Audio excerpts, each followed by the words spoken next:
그럼 이 소화제 아무리 오래 먹어도 괜찮을까요? 많은 분들이 물어보시는데 몇 가지 꼭 알아두셔야 할 점이 있습니다. 여러분, 소화 안 될 때 매번 병원에 가기는 좀 그렇고, 위내시경은 괜찮다고 했는데 계속 소화가 안 되고 이럴 때 약국 가시잖아요. 소화제 종류 그런데 정말 많아요. 어떤 거 선택해서 드시나요? 사실 소화제마다 성분들이 좀 다르고 함량이 다르거든요. 그래서 여러분들 증상에 맞춰서 적합한 소화제가 따로 있는데 그걸 오늘 제가 알려드리도록 하겠습니다.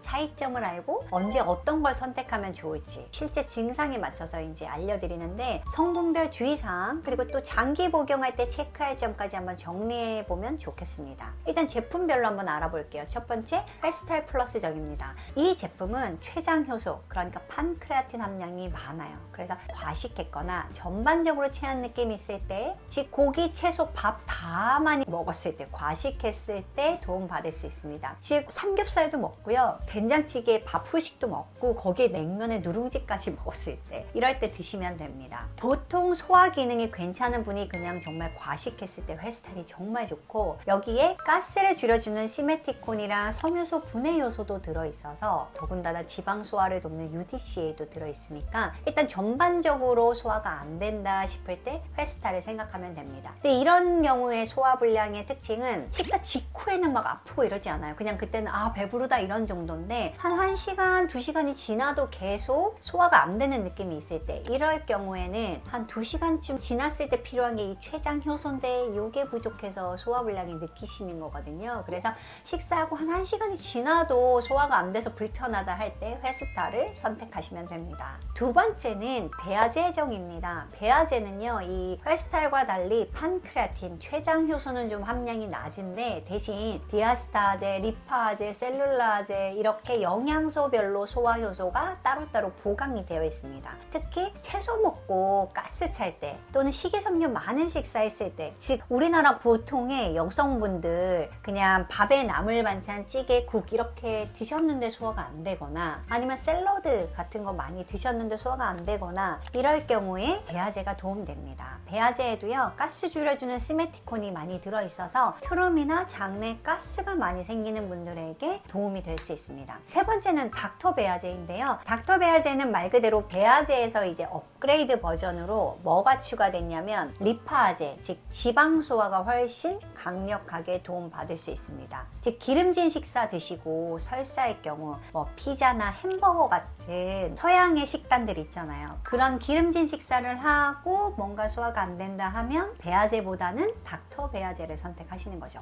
거기다 특징적으로 이 담낭 절제하신 분들이 또 지방, 기름기 있는 식사하시면 소화가 안 되잖아요. 그래서 담낭 절제하신 분들이 소화불량이 있다 하시면 닥터 배아제를 쓰시는 게 좋습니다. 마지막은 다제스인데요. 다제스 같은 경우는 소화 경로에 따라서 단계적으로 있는데 특징적인 것이 펩신이 들어있는 게 아주 특징적입니다. 펩신은 단백질을 소화해 줄 수 있는 효소인데 위에 필요한 거죠. 우리나라 60대 이상 분들 중에 위산이 오히려 좀 부족한 분들이 있으세요. 그래서 위산이 부족해서 소화가 안 된다 하시면 이 다제스를 선택하는 게 꽤 좋은 선택입니다. 내가 위산이 부족해서 소화가 안 되는 게 어떤 증상이지? 보통 위산은 식사 직후에 필요하기 때문에 식사하시고 그 직후에 바로 소화가 안 되는 느낌이 오시는 경우에는 다제스가 효과적입니다. 즉 아까 말한 대로 식사 직후보다는 좀 1시간 정도 지나서 불편하다면 헬스타일, 그런데 진짜 과식한 것도 아닌데 식사 직후에 뭔가 명치가 탁 걸린 느낌이 든다 하시면 이 다제스를 선택하는 게 좋겠죠. 그리고 다음 단계로 넘어가는 성분들도 이 다제스에 들어가 있으니까 식사 직후부터 불편한 분들이 선택하시기에 좋습니다. 즉 중간 단계 파파인, 또 디아스타제 같은 효소가 들어있어서 탄수화물, 단백질도 잘게 쪼개고, 마지막에 췌장 효소도 들어있긴 합니다. 판크레아틴, 또 리파제, UDCA가 들어있어서 지방과 단백질, 탄수화물 소화를 시켜줄 수 있죠. 조금 더 간단하게 말씀드려볼게요. 그냥 평상시에 소화 능력에 큰 문제가 없는 분들, 그런데 한 끼에 고기, 밥, 채소 다 너무 많이 먹었을 때는 헬스타일, 이 판크레아틴 덕분에 탄수화물, 단백질, 지방 전체적인 분해력이 올라가면서 시메티콘이 트름이나 가스도 동시에 케어해 줄 수 있다. 또 만약에 그냥 보통의 우리 한식을 먹었고 그렇게 과식하지 않았는데 뭔가 배가 빵빵하면서 계속 속이 불편하다 하면 배아제, 여기에 셀룰라제가 한 50mg 들어있어서 섬유질 분해도 보강되어 있기 때문에 도움 받을 수 있고, 시메티콘도 가스를 확 줄여줄 수 있으니까 우리나라 보통 한식에 그냥 1인분 정도 먹었는데 소화가 안 된다 하면 배아제, 여기에 만약에 서양식, 그러니까 기름진 식사, 피자나 햄버거 같은 거 드셔서 배가 불편하다, 아니면 내가 담낭 절제를 한 이후에 소화불량을 겪는다 하시면 닥터 배아제를 선택하시면 됩니다. 여기에는 리파아제, UDCA 같은 것들이 고함량 들어있어서 지방 소화를 도와주고요, 흡수를 도와주는 게 이 닥터 배아제의 특징입니다.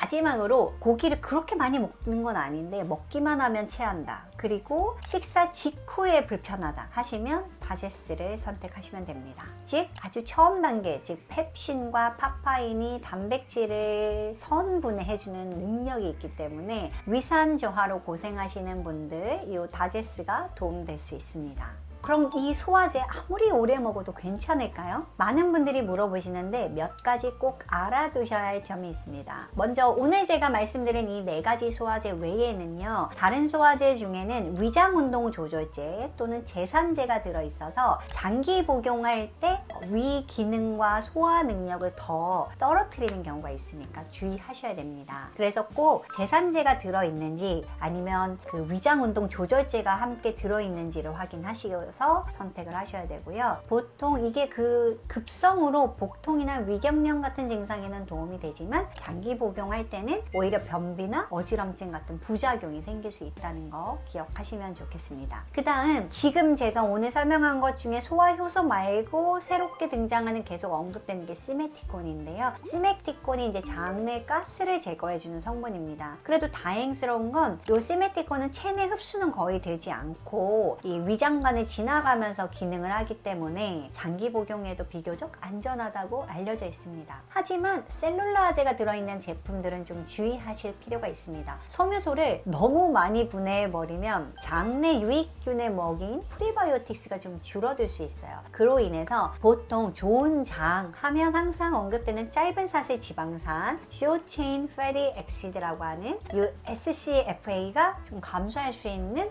문제가 생깁니다. 짧은 사슬 지방산은 장 건강을 지켜주는데 정말 중요한 물질이거든요. 그래서 샐러드나 뭐 나물 반찬 먹고 소화가 안 된다고 무조건 계속 소화제를 드시기보다는 꼭꼭 씹어 드시는 게 훨씬 중요합니다. 그리고 UDCA, 이 성분은 담즙산 성분이에요. 제가 일전에 다른 영상에서도 담낭 제거한 경우에 담즙산이 없어서 이런 부분 채워주면 좋습니다 이렇게 이야기하는데, 보통 소화제들은 한 10에서 25mg 정도 저용량 들어있어서 큰 부담은 없습니다. 또 담즙 흐름을 도와주는 콜라곡으로 알려져 있으니까 도움 되겠죠. 다만 담도 폐쇄나 담석이 있는 경우, 그리고 뭐 급성 간 질환이 있었던 경우에는 좀 복용을 주의하시고 의사랑 상담하고 소화제를 선택하셔야 됩니다. 또 하나, 이 소화효소제는 대부분 흡수되지 않고 소화관에 작용하기 때문에 보통 이제 약을 먹을 때 걱정하는 간이나 콩팥에 직접적인 부담은 거의 없지만요, 어찌됐건 이게 알약 형태이기 때문에 장기적으로 복용하는 그 습관 자체가 약물 대사에 좀 부담을 줄 수는 있습니다. 그래도 약이니까요, 좀 필요할 때 선택적으로 사용하자. 즉 소화가 안 된다고 매번 드시기보다는